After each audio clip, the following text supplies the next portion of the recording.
we call it a location casting director. So like Aisha Coley, who did Selma, she's the casting director, and I was a location casting director. So like I did all of the roles that were cast in Atlanta. We're still considered casting directors, but trust, all those LA and New York people, they claim the title casting director. And like you'll see in the opening titles, like those casting directors are the ones that get credit up front, and then at the end it's like Atlanta casting or location casting. And like with Savannah, it's like we're not just casting in Savannah, we might be casting all over the Southeast or, you know, locations. So it's called the location casting director. And so in Atlanta right now, I'm not even sure like how many I would say. I think it's probably 10, 12 location casting directors that cast like the bazillion projects that we have in town. And of course, everything's off the tape now just because that's how everything works. But yeah, so I did location casting. But I really, at the time, I just really preferred the extras casting, even though I was making a fifth of the money that location casting pays, which is bonkers because you're working 20 times harder. And people never get that.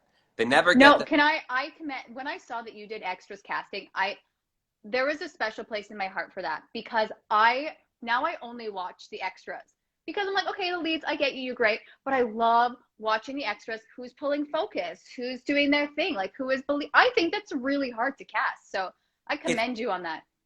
The thing is, it's like your job is, you know, yes, the look and making sure that everybody fits the world, the tapestry that you're building.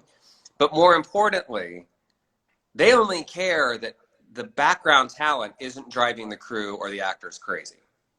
That's really what it comes down to. Because, when I was in LA, and I learned from Cynthia, like you're on set every day. Like you should be there at check-in to make the background feel comfortable. Explain to them what's going to happen during the day. Now in LA, I couldn't do that because when I left Central Casting, I was casting 14 television shows and 5 feature films. But my major shows like Alias, Crossing Jordan, Judging Amy, Cold Case, my major shows, I tried to get around to them at least once every couple of days. Alias was easy because it was Alias and Crossing Jordan were right down the street, so I was able to go by every day.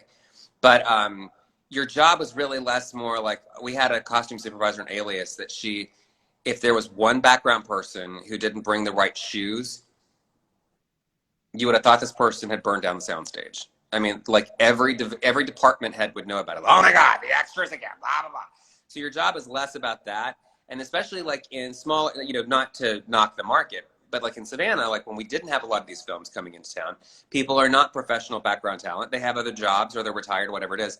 So they get to be on set and they get to meet these actors. You know, they all want to get photos with people. And it's like, you have to say, you can't do that. And so my job was more like wrangler than anything. But, you know, obviously they have to have the right look and all of that.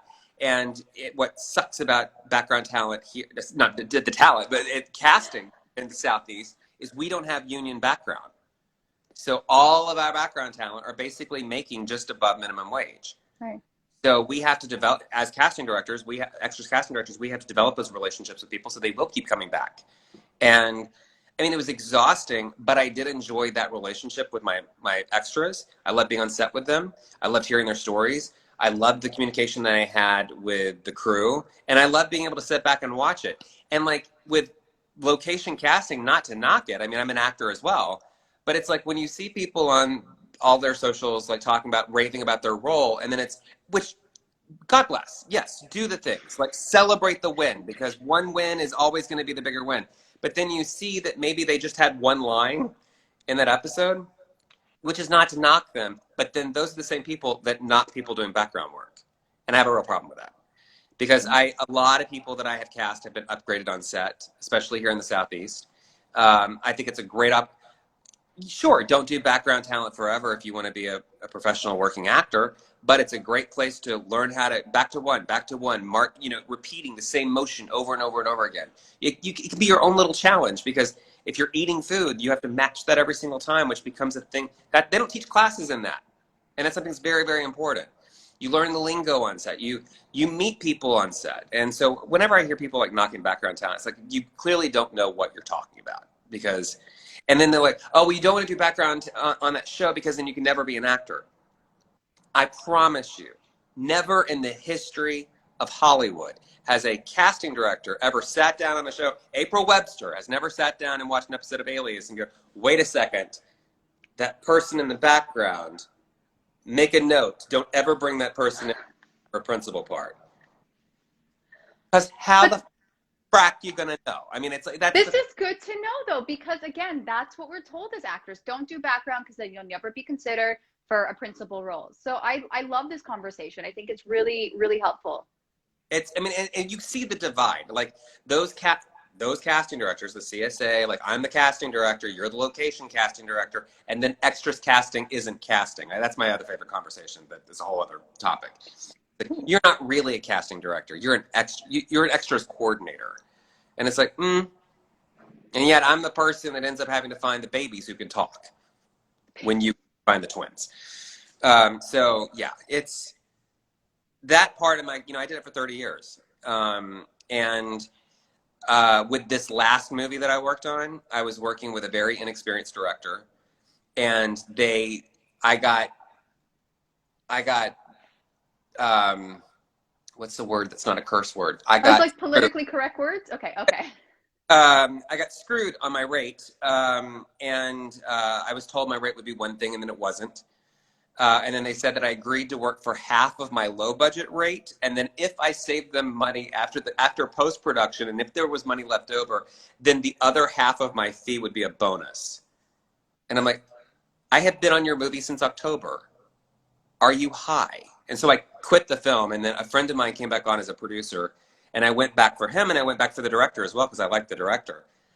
But it was like, I know who you have to hire. You're a low-budget film in Savannah. These are very specific roles. If we have to cast this person locally because you're a SAG-low film and you don't have $800 for housing, mileage, and per diem to bring them in for a couple of days, that's the person you're going to hire. Listen to me.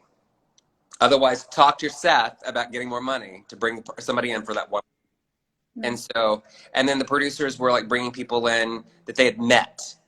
And it was very much not a situation that I was comfortable with. And so I was not in a good place with that. Like when you see things, and like as a director, like I'm very protective of my talent. As an extras casting director, I was very protective of my talent. I'm very protective of my principal talent, especially here in the Southeast. So when I see people that I think are in some way being taken advantage of, I attack. And I think I love that you're protective, right? Because I think one of the biggest concerns actors have is getting taken advantage of, especially when you're starting out. So I like to know that someone's in the actor's corner. I really like to know that. Yeah. I mean, I think you have to. And especially with the Savannah market, because we're growing the Savannah market. 5-6 years ago when I did Magic Mike, I couldn't cast a single actor from the town just because they didn't have the experience. And, I went in, I started teaching classes. I started a thing called Base Camp Savannah. So I started teaching classes there. I brought in other teachers. Other teachers have come in since then. So we're growing the market, and we can definitely cast a number of people out of Savannah. We can't cast an entire movie out of Savannah just because there are certain types that we don't have. But we've definitely grown that market as you are supposed to do. And I'm very protective of that market. So like, even if I don't want to do casting, but I find out a movie's going to Savannah and I get asked for it, I will begrudgingly take it just because I want to make sure that the talent is being seen that normally wouldn't get seen. I love your passion. I love that you're such a good business sense too of training people in your area. I just think that's so smart. I think you have to. I mean, yeah, you probably have to do that, but I don't know if a lot of people would do it. So good for you. Do that. Yeah, no, absolutely. And that's the other frustrating thing is like, because I moved to Savannah to grow the market. I was the casting director on the ground. And then these other casting directors that were in Atlanta, they suddenly started getting hired to cast shows in Savannah. And I had an office to read people in. I was doing in-person auditions here in Atlanta. I had an office in Savannah. I'm like, hi, I literally live in the middle of the historic district. Why are you getting the job? And when you have 20 other jobs, and why, please, like, there's not that many films that come here. So like over the years, that frustration kind of built and built and built till there was one afternoon where it's like, I didn't want to be in casting anymore. And right. I wanted to be a writer, I wanted to be a director. And it was right after Thanksgiving, I was driving back to Savannah, and I made that turn. If anybody knows Georgia, it's like I made that turn from 75 to 16. And as soon as I made that turn, I was like, "Rah!" I just went into a rant, like, I don't want to be here anymore. I don't want to be casting anymore. I don't want to do this. And I was getting ready to go into production on Hedwig and the Angry Inch here in Atlanta, and so I think that frustration fueled my entire performance and rehearsals and everything, over the next 2 months. And then it was like there was a clearing. That was I. Shortly thereafter, I wrote Undertaker's Wife. I started booking a couple of acting jobs here and there as an actor. And Yeah, I saw your reel. You're pretty good. Okay. thanks, but it's like there's definitely been that that history of like, oh, he's a casting director and he wants to be an actor. Dance monkey dance. I definitely feel that like for years there was that sort of like there was a little bit of animosity. I know there has been with certain casting directors, but it was you want the best actor for the job. And the funny thing is, as of recently, you go out, you audition 100 times, and then you finally book something.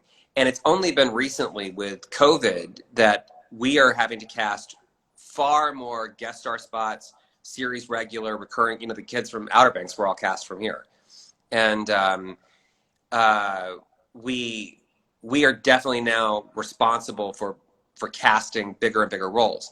And my agent does not tend to like want to mess with co-star roles. Like he's more focused on booking the bigger stuff. And so since January, I've had much bigger auditions, and I've gotten closer and closer and closer. And then as of 3 weeks ago, I was up for a role that it was down to me and a name, and the name ended up getting it. But they were like, tell him not to make any plans this afternoon because we may need him to go COVID test. And then you get that call at 4:55, like the name took it. And Yeah. so, and it sucks because also like I can't be, again, the year and time that I've been back and forth to LA, and it's like I can't audition for anything when I'm prepping my movie, even though we're on hold for a month, because I might fall in a window where this Marvel thing, it's like you're reading now, but it's not going to play for 3 months from now. So it's another reason why I'm excited to get this movie done, just so I can start focusing on my acting life again.